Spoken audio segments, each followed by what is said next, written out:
The member for Curtin. Thank you, Speaker. My question is to the Minister for Health.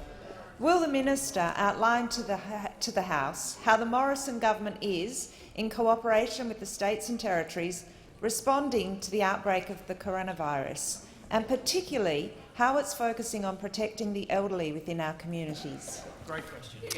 The Minister for Health. Thank you very much, Mr Speaker, and I want to thank the member for Curtin, both for her work prior to coming to this place, but in particular her focus on the hospitals within her electorate, hospitals such as Sir Charles Gardner, the Perth Children's Hospital, St John of God, Hollywood Hospital, all of which are playing a role now or have the potential to play a role. As part of what we are doing, working as a country in dealing with the challenge of the coronavirus, one of the things which happened following the medical advice, the decision of the National Security Committee and ultimately the stewardship of the Prime Minister was to implement the pandemic plan for coronavirus last Thursday. And as part of that, one of our key elements has been to make sure that we are focusing on ensuring that people who come to Australia are here without any significant chance of bringing the disease. The Prime Minister has today added to the border protection measures by referring the cases of South Korea and Italy, each of which has had recent travel advisory upgrades, to the medical experts, to the Australian Health Protection Principles Committee. That should inform our advice at a subsequent National Security Committee this week. In addition, though, in our work with the states and territories, whilst they have been focusing primarily on hospital preparedness, we have been focusing in particular on primary care and aged care and our elderly.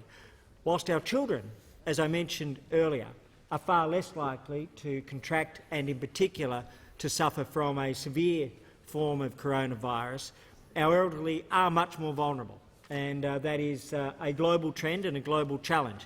Here in Australia, there are a series of steps that we have taken.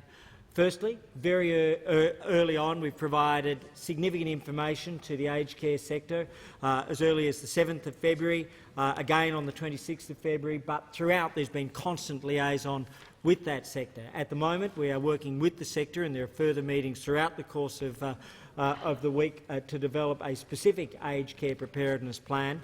But I do note that what Mr Sean Rooney, of the CEO of Leading Aged Care Services Australia, has said is that providers are accustomed to dealing with influenza each winter and are adding to these protocols through the updated COVID-19 guidance from the Department of Health. And Pat Sparrow, the CEO of Aged and Community Services Australia, has said is that we work with a vulnerable group. So every flu season we need to be ready to support these people. It is an evolving situation, and we are constantly liaising with health authorities. That work is something which we respect and appreciate. We thank the states, we thank the aged care service providers and our general practitioners, and we are focusing as our top priority on care for and protection of our older Australians.